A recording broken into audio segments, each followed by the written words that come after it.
Hoje, a continuação da conversa entre Jesus e Nicodemos e uma nova trilha sonora. Direto aqui na liturgia diária, no site da Canção Nova, a gente continua na primeira leitura com os Atos, exatamente onde a gente estava. A multidão dos fiéis era um só coração e uma só alma. Ninguém considerava como próprias as coisas que possuía, mas tudo entre eles era posto em comum. Com grandes sinais de poder, os apóstolos davam testemunho da ressurreição do Senhor Jesus. E os fiéis eram estimados por todos. Entre eles ninguém passava necessidade, pois aqueles que possuíam terras ou casas vendiam-nas, levavam o dinheiro e os colocavam aos pés dos apóstolos. Depois era distribuído conforme a necessidade de cada um. José, chamado pelos apóstolos de Barnabé, que significa filho da consolação, levita e natural de Chipre, possuía um campo. Vendeu e foi depositar o dinheiro aos pés dos apóstolos. Pessoal, a gente não pode desviar a nossa atenção de um texto como esse, fingir que ela era no começo, que hoje não vale mais. Um só coração e uma só alma. Ninguém considerava suas coisas como próprias.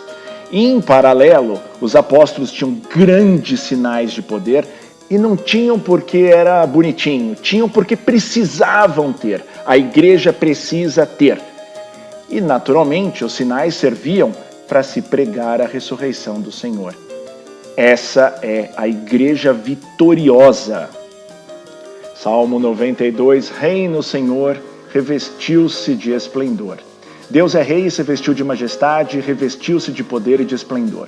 Vós firmastes o universo inabalável, vós firmastes vosso trono desde a origem, desde sempre, ó Senhor, vós existis. Verdadeiros são os vossos testemunhos, refúgio a santidade em vossa casa, pelos séculos dos séculos, Senhor. E aí a gente entra no nosso evangelho, é a continuação da conversa de Nicodemos, até tem uma intersecção com o que a gente leu ontem. Então disse Jesus a Nicodemos: vós deveis nascer do alto. O vento sopra onde quer e tu podes ouvir o seu ruído, mas não sabes de onde vem nem para onde vai. Assim acontece a todo aquele que nasceu do Espírito. Nicodemos perguntou: como é que isso pode acontecer? Respondeu-lhe Jesus: tu és mestre em Israel, mas não sabes estas coisas? Em verdade te digo, nós falamos daquilo que sabemos e damos testemunho daquilo que temos visto. Mas vós, ó Nicodemos, não aceitais o nosso testemunho. Se não acreditais quando vos falo das coisas da terra, como acreditareis se vos falar das coisas do céu? E ninguém subiu ao céu, a não ser aquele que desceu do céu, o Filho do Homem. Do mesmo modo como Moisés levantou a serpente no deserto, assim é necessário que o Filho do Homem seja levantado, para que todos os que nele crerem tenham a vida eterna. Muito bem, pessoal, vamos só lembrar, em primeiro lugar, quem é Nicodemos. Nicodemos não é um homem que viveu há 2000 anos atrás. Nicodemos aqui representa a humanidade como um todo. São todas as pessoas que estão no escuro e que conhecem um pouco, têm noção da ciência, têm cultura, têm conhecimento, mas é incapaz de entender Jesus. E o nascer do alto, vimos ontem, o nascer do alto é crer verdadeiramente que Jesus é o seu Salvador. Isso é o batismo na essência. O rito é um sinal visível, sacramento. Se não tiver a essência da sua fé, de você efetivamente acreditar em Jesus, você nunca vai nascer do alto.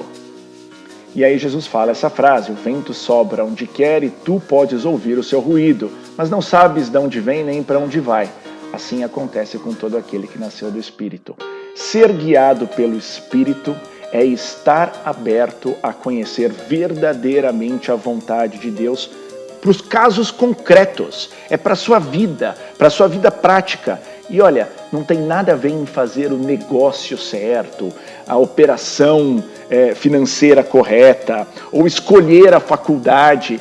Não tem nada a ver com as coisas desse mundo, pessoal. Tem a ver com o seu crescimento espiritual. Isso é ser guiado pelo Espírito Santo. Evidentemente, Nicodemos não consegue entender isso. Como é que isso pode acontecer? E Nicodemos não consegue figurando a humanidade que não consegue. Então, para isso, Jesus dá a resposta mais óbvia. você sabe tanta coisa, é mestre em Israel e não sabe estas coisas? Ó, humanidade, vocês sabem tanto, conhecem tanto, recebem tantas mensagens bonitas no WhatsApp, mas não sabem essas coisas? E aí Jesus continua. Ele fala as coisas que sabe e dá o testemunho daquilo que ele viu. Mas a humanidade não aceita o testemunho. Lembra do Evangelho de João, que é onde está esse capítulo. Ele veio como luz no meio das trevas. A luz não o recebeu, mas aqueles que o receberam e creram no seu nome passaram a ter o poder de se tornar filhos de Deus. Então é por isso que ele fala, não aceitais, e não vai aceitar mesmo. Se não acreditais quando vos falo das coisas da terra, como acreditareis se vos falar das coisas do céu? Agora, pessoal, presta bem atenção, porque parece que isso aqui está perdido no nada. Jesus cita uma passagem lá de Moisés, quando teve a serpente. Da mesma forma que Moisés levantou a serpente, é necessário que o Filho do Homem seja levantado. Essa é uma passagem que está em Números.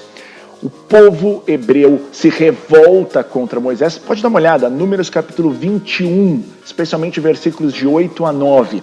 O povo hebreu se revolta contra Moisés. Deus impinge a eles uma tremenda praga. Muitos morrem e eles se arrependem. Atenção, pessoal. Depois que eles se arrependem, Deus permite que um símbolo seja criado. Moisés pendura uma serpente sobre uma vara. E Jesus faz aqui a analogia. Do mesmo modo como Moisés pendurou a serpente, querendo dizer, o Filho do Homem vai ser levantado. É Jesus agora que é levantado para que nós possamos ser salvos.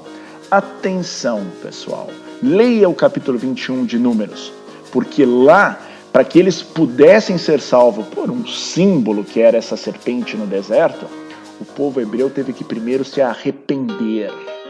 O povo hebreu reconheceu-se pecador, reconheceu-se errado, para então ser salvo. Aqui Jesus faz o paralelo perfeito. Eu, Jesus, preciso ser levantado. Agora olha só, para que todos os que nele crerem terem a vida eterna. O crer aqui, você pode ter certeza, não é rito, não é dia bonito com vestidinho branco e aguinha na cabeça. Isso é só o sinal. O que importa é a essência. É você, como adulto, tomar a decisão firme de reconhecer-se pecador e crer.